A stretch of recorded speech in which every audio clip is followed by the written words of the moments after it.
എല്ലാവർക്കും നമസ്കാരം. അച്ചുവിൻ ഫുഡ് ലാൻഡിലേക്ക് സ്വാഗതം. നമ്മൾ സാധാരണ കൃഷി വിശേഷങ്ങളാണ് പങ്കുവെക്കാറുള്ളത്. എങ്കിലും വരാനിരിക്കുന്ന വലിയ നോമ്പിൻ്റെയും പെസഹായുടെയും പശ്ചാത്തലത്തിൽ നമ്മുടെ പാരമ്പര്യം വിളിച്ചോതുന്ന ഒരു വീഡിയോ ഇന്ന് നിങ്ങളുമായി പങ്കുവെക്കാം എന്ന് കരുതി.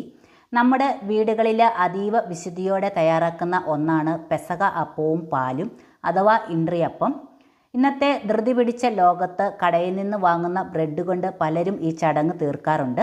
എന്നാൽ നമ്മുടെ പാരമ്പര്യം വരും തലമുറയ്ക്ക് പറഞ്ഞു കൊടുക്കാൻ നമ്മൾ കുറച്ച് കഷ്ടപ്പെട്ടാണെങ്കിലും ഇത് വീട്ടിൽ തന്നെ തയ്യാറാക്കണം. അപ്പോൾ എൻ്റെ വീട്ടിൽ ഞാൻ എങ്ങനെയാണ് ഇത് തയ്യാറാക്കുന്നത് എന്ന് നോക്കാം. അതിനായിട്ട് ആദ്യം 250 ഗ്രാം ഉഴുന്ന് എടുത്തിട്ടുണ്ട്. ഇത് നന്നായിട്ട് 3-4 പ്രാവശ്യം കഴുകിയതിന് ശേഷം വെള്ളത്തിൽ മിനിമം 2 മണിക്കൂറെങ്കിലും കുതിർക്കണം. ഉഴുന്ന് നന്നായിട്ട് കഴുകിയതിന് ശേഷം മാത്രമേ കുതിർക്കാനിടാവൂ. കാരണം ഈ കുതിർത്ത വെള്ളം ചേർത്താണ് നമ്മൾ ഉഴുന്ന് അരച്ചെടുക്കുന്നത്. ആദ്യം തന്നെ ഈ കുതിർന്നു വന്ന ഉഴുന്ന് ആ വെള്ളം തന്നെ ചേർത്ത് നന്നായിട്ട് അരച്ചെടുക്കാം. ഇപ്പോൾ നല്ല പേസ്റ്റ് പോലെ ഉഴുന്ന് അരച്ചെടുത്തിട്ടുണ്ട്. ഇത് നമുക്ക് ഒരു പാത്രത്തിലേക്ക് ഒഴിച്ചു വെക്കാം. നമ്മളിവിടെ 1 കിലോ അരിപ്പൊടിയുടെ അളവിലാണ് പെസഹ അപ്പം തയ്യാറാക്കുന്നത്. 1 കിലോ അരിപ്പൊടിക്ക് 250 ഗ്രാം ഉഴുന്ന് അരച്ചെടുക്കുന്നത്. അടുത്തത് 2 വലിയ തേങ്ങ ചിരുകിയത് എടുത്തിട്ടുണ്ട്. ചെറിയ തേങ്ങയാണെങ്കിൽ 3-4 എണ്ണം എടുക്കണം. അടുത്തത് 50 ഗ്രാം ചെറിയുള്ളിയും 25 ഗ്രാം വെളുത്തുള്ളിയും എടുത്തിട്ടുണ്ട്. അതായത് ഏകദേശം ഒരു 40 ചെറിയുള്ളിയും 20 അല്ലി വെളുത്തുള്ളിയും എടുത്തിട്ടുണ്ട്. ഇത് 15 ഗ്രാം നല്ല ജീരകം, അതായത് 2 ടേബിൾ സ്പൂൺ ജീരകം എടുത്തിട്ടുണ്ട്. ഇനി ഈ തേങ്ങയും ചെറിയുള്ളിയും വെളുത്തുള്ളിയും ജീരകവും കൂടി നമുക്ക് സാധാരണ വെള്ളം ചേർത്തോ അല്ലെങ്കിൽ നമ്മൾ ചിരകിയ തേങ്ങയുടെ വെള്ളമോ ഒഴിച്ച് മിക്സിയുടെ ജാറിലിട്ട് നന്നായിട്ട് അരച്ചെടുക്കാം. ഞാനിവിടെ തേങ്ങാവെള്ളമാണ് എടുത്തിരിക്കുന്നത്. തികഞ്ഞില്ലെങ്കിൽ മാത്രമേ നോർമൽ പച്ചവെള്ളം ചേർക്കാറുള്ളൂ. കാരണം നമ്മൾ ഇതിനെടുക്കുന്ന തേങ്ങ പൊട്ടിക്കുമ്പോൾ കിട്ടുന്ന തേങ്ങാവെള്ളം ഒരിടത്തും ഒഴിച്ച് കളയരുത്. അത് ഈ മാവ് കുഴയ്ക്കാൻ ഉപയോഗിക്കാവുന്നതാണ്. അങ്ങനെ നമ്മൾ ഉഴുന്ന് അരച്ചതിലേക്ക് തേങ്ങയും മറ്റു ചേരുവകളും കൂടി അരച്ചത് ചേർത്ത് കൊടുത്തു. ഇതിലേക്ക് നമ്മൾ 1 കിലോ വറുത്ത അരിപ്പൊടി ചേർത്ത് കൊടുക്കാം. അതുപോലെ ഉപ്പ് ചേർത്ത് കൊടുക്കാം. ഞാനിവിടെ 3-4 ടീസ്പൂൺ ഉപ്പാണ് ചേർത്തിരിക്കുന്നത്. അതായത് ഏകദേശം 1.5 ടേബിൾ സ്പൂൺ ഉപ്പ് ചേർത്തിട്ടുണ്ട്. നമ്മൾ എടുക്കുന്ന മാവിനനുസരിച്ച് ഏകദേശം ഉപ്പ് ചേർത്ത് കൊടുക്കുക. ഈ മാവ് കുഴയ്ക്കുന്ന സമയത്ത് ഇതിൻ്റെ ഉപ്പൊന്നും രുചിച്ച് നോക്കാൻ പാടില്ല. ഇതെല്ലാം കൂടി കുഴച്ച് എടുത്താൽ പെസഹ അപ്പത്തിനുള്ള മാവ് റെഡിയാകും. ഞാനിവിടെ ഈ ഒരു പെസഹ അപ്പവും പാലും തയ്യാറാക്കി കാണിക്കുന്നത് ഞാൻ ചെറുപ്പം മുതലേ കണ്ടു വളർന്ന ആ ഒരു മെത്തേഡിലാണ്.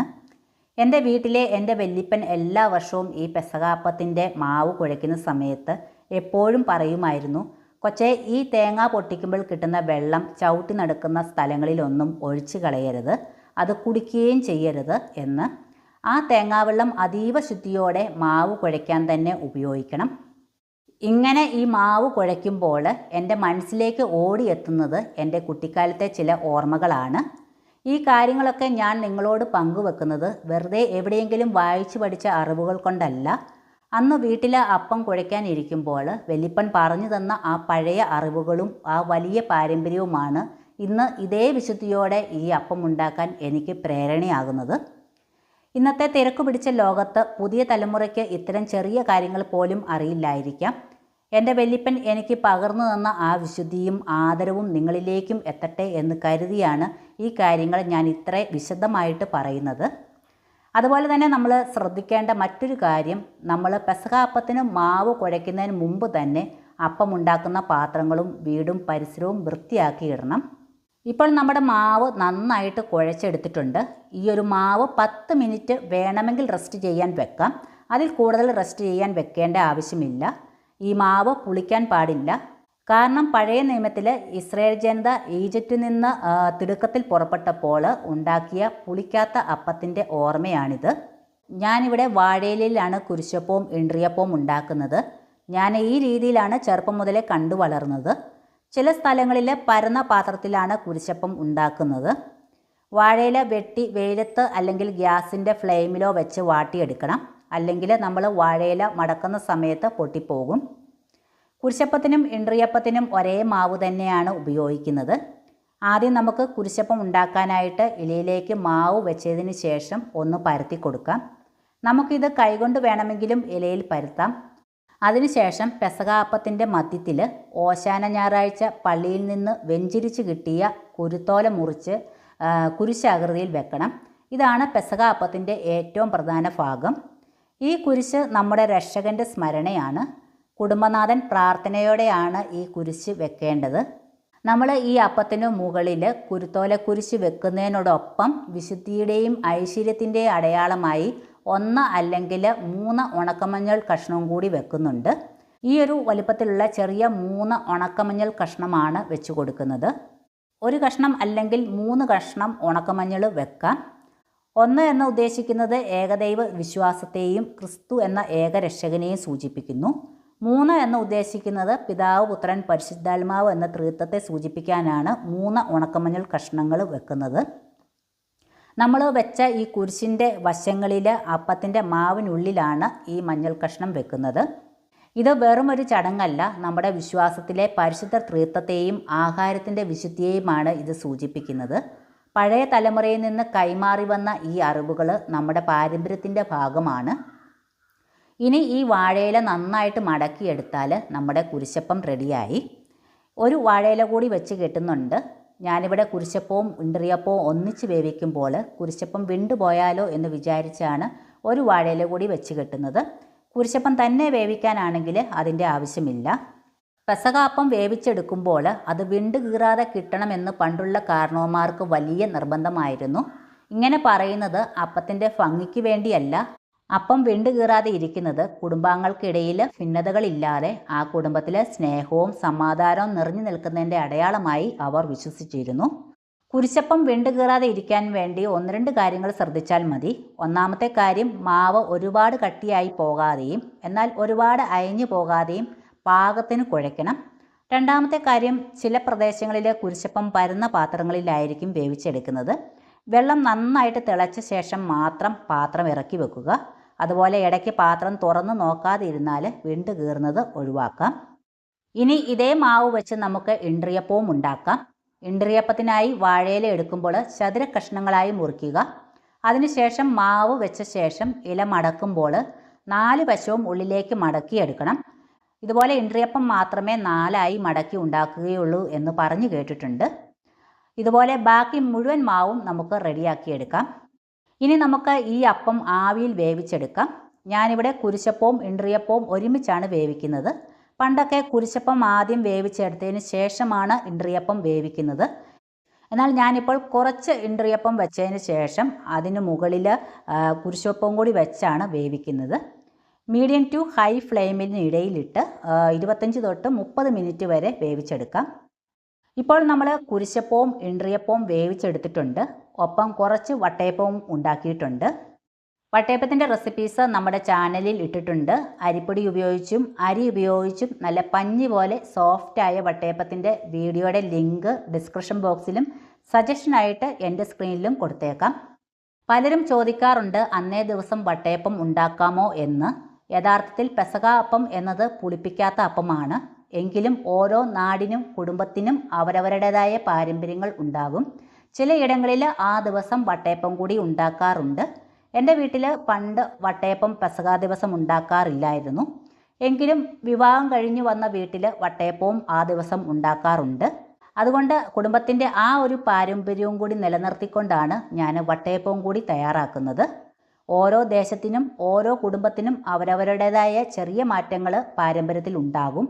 ഏത് അപ്പമാണെങ്കിലും അത് തയ്യാറാക്കുന്ന ആ ഒരു പ്രാർത്ഥനാ മനസ്സാണ് ഏറ്റവും പ്രധാനം. ഇനി നമുക്ക് പെസഹാപ്പാൽ തയ്യാറാക്കുന്നത് എങ്ങനെയാണെന്ന് നോക്കാം. അതിനായിട്ട് ഞാനിവിടെ ഇതുപോലെ ഒരു സ്റ്റീലിൻ്റെ കലമാണ് എടുത്തിരിക്കുന്നത്. ഇതിന് പകരമായിട്ട് മൺകലമോ ഉരുളിയോ വേണമെങ്കിൽ എടുക്കാം. ആദ്യം ചിരകിയ തേങ്ങയുടെ 2ാം പാല് 2 ലിറ്ററാണ് ഒഴിച്ചു കൊടുക്കുന്നത്. നമുക്ക് വേണ്ട അളവനുസരിച്ച് തേങ്ങാപ്പാൽ എടുക്കുക. ഞാൻ എങ്ങനെയാണ് തേങ്ങാപ്പാൽ എടുത്തത് എന്ന് പറയാം. അതിനു മുമ്പ് നമുക്ക് ഇതിലേക്ക് വേണ്ട മറ്റ് ഇൻഗ്രീഡിയൻസ് ചേർത്ത് കൊടുക്കാം. ഇതിലേക്ക് 1/2 കിലോ ശർക്കര ഉരുക്കിയത് ചേർത്ത് കൊടുക്കുകയാണ്. അതായത് നമ്മൾ 1/2 കിലോ ശർക്കര ചെറിയ കഷ്ണങ്ങളാക്കി എടുത്തിട്ട് 1 കപ്പ് വെള്ളം ഒഴിച്ച് ഉരുക്കി അരിച്ചെടുത്തിരിക്കുന്നതാണിത്. 2 ലിറ്റർ തേങ്ങാപ്പാലിന് 1/2 കിലോ ശർക്കര എന്നത് കറക്റ്റ് മധുരമായിരിക്കും. നിങ്ങൾക്ക് മധുരം കുറച്ച് മതിയെങ്കിൽ അതിനനുസരിച്ച് മധുരം കുറച്ച് ചേർത്താൽ മതിയാകും. ഇനി ഇതിലേക്ക് 4 ടേബിൾ സ്പൂൺ അരിപ്പൊടി എടുത്തിട്ട് അരക്കപ്പ് വെള്ളമോ അല്ലെങ്കിൽ തേങ്ങാപ്പാലോ ചേർത്ത് ലൂസാക്കിയതിന് ശേഷം ഇതിലേക്ക് ഒഴിച്ചു കൊടുക്കാം. നമ്മുടെ ഈ പെസകാപ്പാൽ നന്നായിട്ട് കുറുകി വരാനായിട്ടാണ് ഇത് ചേർക്കുന്നത്. എല്ലാം കൂടി മിക്സ് ആക്കിയതിന് ശേഷം അടുപ്പ് കത്തിച്ച് പെസകാപ്പാൽ തയ്യാറാക്കാം. അപ്പോൾ ഞാൻ തേങ്ങാപ്പാൽ എടുത്ത രീതി പറയാം. പെസകാപ്പാൽ തയ്യാറാക്കാനായിട്ട് ഞാൻ 2 വലിയ തേങ്ങയാണ് ഇതിനായിട്ട് എടുത്തിരിക്കുന്നത്. ചിരകിയെടുത്ത തേങ്ങയിലേക്ക് വേറെ വെള്ളമൊന്നും ചേർക്കാതെ ആ തേങ്ങയുടെ തന്നെ തേങ്ങാവെള്ളം ഒഴിച്ച് നന്നായി പിഴിഞ്ഞ് നല്ല കട്ടിയുള്ള 1-ാം പാൽ എടുത്ത് മാറ്റി വച്ചിട്ടുണ്ട്. അതിനുശേഷം അതേ തേങ്ങയിലേക്ക് തന്നെ ഏകദേശം 1.5-2 ലിറ്റർ വെള്ളം ചേർത്ത് മിക്സിയിലിട്ട് അരച്ച് പിഴിഞ്ഞ് എടുത്താൽ 2-ാം പാൽ റെഡിയാകും. ഈ 2 ലിറ്റർ 2-ാം പാലിലാണ് നമ്മൾ മധുരവും മസാലകളും ചേർത്ത് കുറുക്കിയെടുക്കുന്നത്. ഈ പാല് കുറുകി വരുന്നത് വരെ ഇളക്കിക്കൊണ്ടേയിരിക്കണം. അല്ലെങ്കിൽ നമ്മൾ അരിപ്പൊടി ചേർത്തിരിക്കുന്നത് കൊണ്ട് അടിയിൽ പിടിക്കാൻ സാധ്യതയുണ്ട്. പാരമ്പര്യമായി വീട്ടിലെ മുതിർന്ന സ്ത്രീയാണ് പെസകാപ്പാൽ തയ്യാറാക്കുന്നത്. കുടുംബത്തിൻ്റെ ഐശ്വര്യത്തിനും ഐക്യത്തിനും വേണ്ടി പ്രാർത്ഥിച്ചുകൊണ്ട് വേണം ഇത് ചെയ്യാൻ. ഇതിലേക്ക് നമ്മൾ ചേർക്കുന്ന തേങ്ങാപ്പാലും ശർക്കരയും ചുക്കും ഏലക്കായും എല്ലാം പോലെ നമ്മുടെ ജീവിതത്തിലെ സന്തോഷങ്ങളും സങ്കടങ്ങളും ദൈവത്തിന് മുമ്പിൽ സമർപ്പിക്കുകയാണ് നാം ചെയ്യുന്നത്. ഈ പാൽ കുറുകി വരുമ്പോൾ അത് നമ്മുടെ കുടുംബ ബന്ധങ്ങളുടെ ആഴത്തെയും സ്നേഹത്തെയുമാണ് സൂചിപ്പിക്കുന്നത്. അതുകൊണ്ട് വർത്തമാനങ്ങൾ പറഞ്ഞോ ബഹളം വെച്ചോ അല്ല, മറിച്ച് ഒരു പ്രാർത്ഥനയോടെ വേണം നമ്മളിത് തയ്യാറാക്കാൻ. അതുപോലെ തന്നെ ശ്രദ്ധിക്കേണ്ട ഒരു കാര്യമാണ്, പെസകാപ്പവും പാലും തയ്യാറാക്കി കഴിഞ്ഞ് എല്ലാവരും ഒന്നിച്ചിരുന്ന് കഴിക്കുന്നത് വരെ അത് രുചി നോക്കാറില്ല. ഇപ്പോൾ പാല് തിളച്ച് വന്നിട്ടുണ്ട്. ഇത് അല്പം കൂടി കുറുകി വരണം. ഈ സമയം കുരുത്തോല കൊണ്ട് കുരിശുണ്ടാക്കി ഈ പെസകാപ്പാലിലേക്ക് ചേർത്ത് കൊടുക്കണം. അതിനുശേഷം നമുക്ക് ഇതിലേക്ക് 1 ടീസ്പൂൺ വീതം ജീരകപ്പൊടിയും ഏലക്കപ്പൊടിയും ചേർത്ത് കൊടുത്തു. ചുക്കുപൊടി 1 ടേബിൾ സ്പൂൺ ആണ് മൊത്തത്തിൽ ചേർത്ത് കൊടുത്തിരിക്കുന്നത്. ഞാൻ ഇടയ്ക്ക് കുറച്ച് ചുക്കുപൊടി കൂടി ചേർത്ത് കൊടുത്തിട്ടുണ്ട്. അതിൻ്റെ അളവ് കൂടി കൂട്ടിയാണ് 1 ടേബിൾ സ്പൂൺ പറഞ്ഞിരിക്കുന്നത്. ഇതിലേക്ക് മധുരമൊക്കെ ഒന്ന് ബാലൻസ് ആയി കിട്ടാൻ വേണ്ടിയിട്ട് 1 നുള്ള് ഉപ്പ് കൂടി ചേർത്ത് കൊടുക്കാം. പെസകാപ്പാലിൽ ചുക്കും ജീരകവും ഒക്കെ പ്രധാന ചേരുവയാണ്. പെസകാപ്പാൽ ഉണ്ടാക്കുമ്പോൾ എല്ലാവരുടെയും ശ്രദ്ധ മധുരത്തിലായിരിക്കും. എന്നാൽ ഇതിൽ ചേർക്കുന്ന ചുക്കിനും ജീരകത്തിനും തുല്യ പ്രാധാന്യമുണ്ട്. ജീവിതത്തിൽ മധുരം മാത്രം പോരാ, കയ്പും ഉണ്ടാകും. അതായത് സന്തോഷം മാത്രമല്ല, സങ്കടങ്ങളും ഉണ്ടാകും. ആ കയ്പിനെയും പ്രാർത്ഥനയോടെ സ്വീകരിക്കണം എന്നാണ് ഇതിലെ ചുക്കും ജീരകവും നമ്മെ പഠിപ്പിക്കുന്നത്. അത് തിരിച്ചറിയുമ്പോഴാണ് ജീവിതത്തിൽ പൂർണ്ണതയുണ്ടാകുന്നത്. ഇപ്പോൾ നന്നായിട്ട് തിളച്ച് കുറുകി വന്നിട്ടുണ്ട്. ഇനി നമുക്ക് തീ നന്നായിട്ട് കുറച്ച് വെച്ചതിന് ശേഷം തേങ്ങയുടെ നല്ല കട്ടിയുള്ള 1-ാം പാൽ കൂടി 1 കപ്പ് ചേർത്ത് നന്നായിട്ട് മിക്സ് ആക്കിയതിന് ശേഷം തീ ഓഫ് ചെയ്യാം.